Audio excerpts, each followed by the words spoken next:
Hello students, आज का जो हमारा टॉपिक है वो है इंट्रोडक्शन टू टेक्सटाइल में आपका टॉपिक चल रहा था कॉटन। तो जिसमें है टॉपिक आपका मैन्युफैक्चरिंग प्रोसेस ऑफ कॉटन। तो उसमें कॉटन की प्रोसेस चल रही थी कि किस तरह कॉटन बनता है। तो उसमें अब आपका आता है, यानी कि लास्ट जो हमारा टॉपिक था वो कॉम्बिंग था, कि जो कपास के रेशों को सुलझाया जाता है और एक समान और समानांतर बनाया जाता है। तो कॉम्बिंग प्रोसेस में क्या होता था कि जो लंबे रेशे होते थे वो सुलझ जाते थे, और जो उनके बीच में रुके हुए छोटे स्टेपल फाइबर्स होते हैं, छोटे छोटे फाइबर होते हैं, वो अलग हो जाते हैं। तो उसमें बड़े फाइबर और छोटे फाइबर्स को अलग कर दिया जाता है और साथ ही साथ फाइबर्स को एक तरीके से सुलझाया जाता है। तो जो फाइबर्स होते हैं वो सुलझ भी जाते हैं और समानांतर भी हो जाते हैं। अब आता है हमारा स्लाइवरिंग, तो यानी कि पूनी बनाना। अब देखिए, इन विधियों से तैयार कपास की छोटी छोटी पतली पतली पुनियाँ बनाई जाती हैं।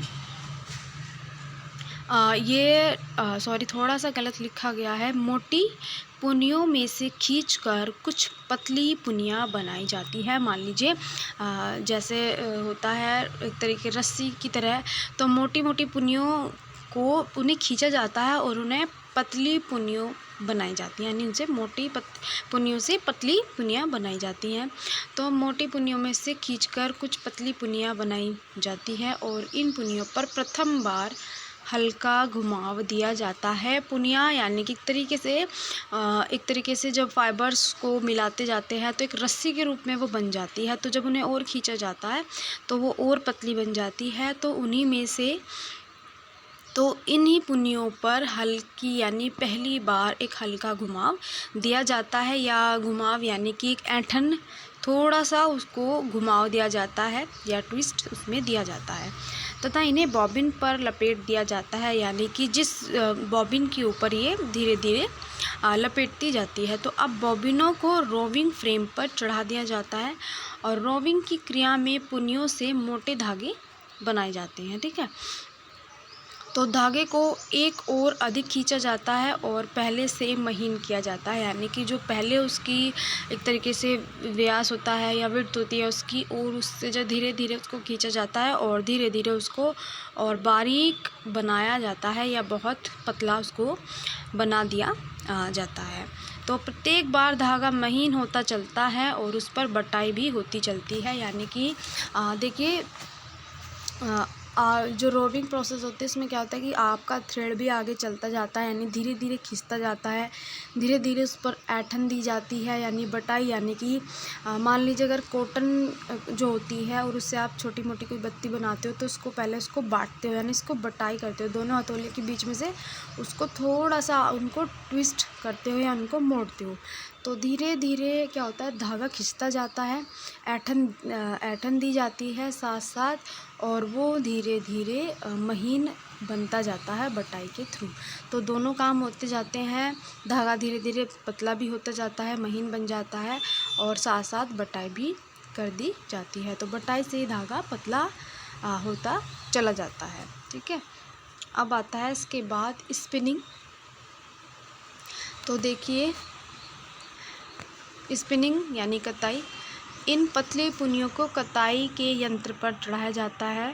कताई यानी कि स्पिनिंग, तो जिसमें ये 2 बार लिखा गया है, जिसमें ये एक से अधिक स्पीड से चलने वाले रोलर्स के बीच से होकर के निकलती है, यानी कि ये रोलर्स के बीच में से निकाली जाती है।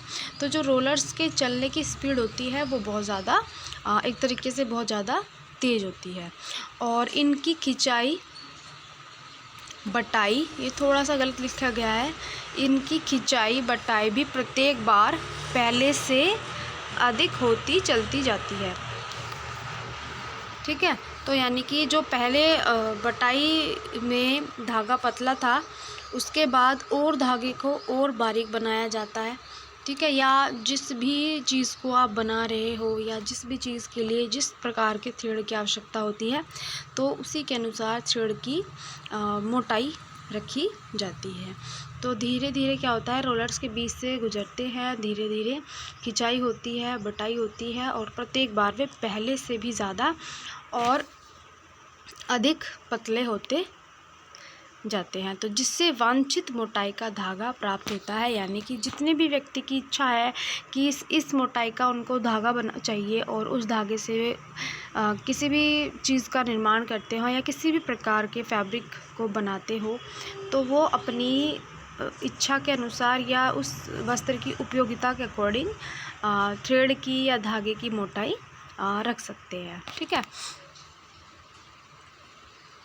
और अब लास्ट की आती है 2 प्रोसेसिंग, उसके बाद आती है वीविंग। तो देखिए क्या होता है कि जब आपके थ्रेड बन चुके होते हैं, पहले उनको सुलझाया जाता है कॉटन को, फिर उनको स्पिनिंग प्रोसेस में और पतला बारीक बनाया जाता है, उनको धीरे धीरे खींचा जाता है, उनमें धीरे धीरे ऐंठन दी जाती है। जैसे ही खींचने का प्रोसेसिंग इसलिए होती है ताकि वो धागा और लंबा हो जाए।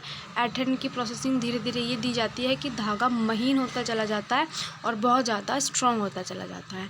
तो जब आपका धागा रेडी हो जाता है तो उन धागों को लेकर के आप क्या करते हो, वीविंग, यानी कि आप बुनाई करते हो।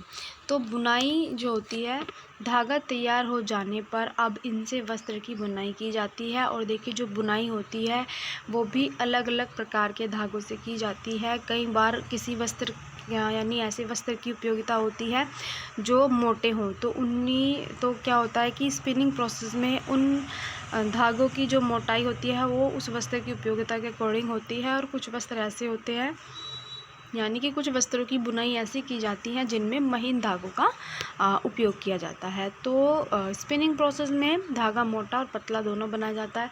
तो अब क्या होता है कि अगर पतले धागे से वस्त्र बनना है तो पतले धागे का यूज़ किया जाता है, और मोटे धागे का अगर वस्त्र बनना है तो मोटे धागे का यूज़ किया जाता है। तो जितना ज़्यादा महीन, जितना ज़्यादा ऐंठन वाला वस्त्र होगा उतना ही ज़्यादा मजबूत और टिकाऊ वो उतना ही ज़्यादा वस्त्र होगा। यानी कि जितना ज़्यादा मजबूत और टिकाऊ धागा होगा उतना उससे बना हुआ वस्त्र भी उतना ही ज़्यादा मजबूत और टिकाऊ होता है ना, यानी स्ट्रॉन्ग भी होता है, ड्यूरेबल भी होता है। तो बुनाई विधि का वस्त्र के प्रयोजन के अनुसार चुनाव किया जाता है।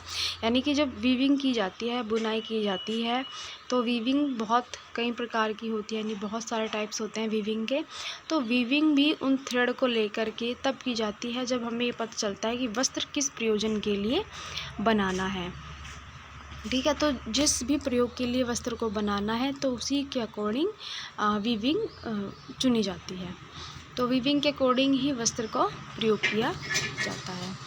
अब आता है लास्ट में फिनिशिंग। देखिए जब आपका फैब्रिक बुन जाता है वीविंग प्रोसेस में, कोई किसी भी अलग अलग तरह की वीविंग होती है, तो अलग अलग डिज़ाइन की बुनाइयाँ होती हैं। तो उन बुनाई से आपने वस्त्र को चुन लिया,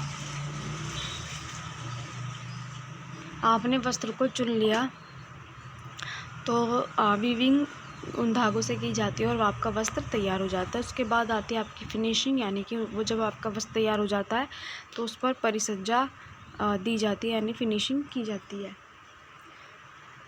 तो तैयार सूती वस्त्रों को विभिन्न विधियों से परिष्कृत किया जाता है। तो यानी जब आपके वस्त्र रेडी हो जाते हैं तो उन पर विभिन्न प्रकार की परिसज्जा की जाती है, यानी फिनिशिंग उन पर दी जाती है। जैसे कि मान लीजिए कॉटन के जो वाइट फैब्रिक होते हैं या मान लीजिए वाइट शर्ट होती है, तो क्या होता है उन पर मांड यानी कि स्टार्च की ज़रूरत होती है उनको सुंदर दिखाने के लिए। तो कई बार मांड यानी स्टार्च दिया जाता है, रोए साफ किए जाते हैं। तो अधिकांश प्रकार की प्रकृतियाँ सूती वस्त्र पर आसानी से दी जा सकती है, यानी कि अलग अलग तरह की उन पर फिनिशिंग जो है दी जाती है। और जो जैसे आपकी मर्सराइजिंग प्रोसेस होती है वो कॉटन फैब्रिक पर बहुत ज़्यादा यूज़ की जाती है, क्योंकि उस मर्सराइजिंग प्रोसेस में एक तो होता है कि आपके कॉटन की जो कॉटन फाइबर होता है छोटे छोटे होता है, तो जब उसको वीविंग करते हैं तो कई बार छोटे छोटे जो रोए होते हैं वो ऊपर सतह पर आ जाते हैं जो खुरदुरापन करते हैं। तो खुरदुरापन को दूर करने के लिए और कॉटन फैब्रिक पर चमक लाने के लिए, सॉफ्टनेस लाने के लिए मर्सराइजिंग प्रोसेस की जाती है। तो इसी तरह अलग अलग प्रकार की जो है परिसज्जाएँ वस्त्रों पर की जाती है, जो इजीली हो जाती है।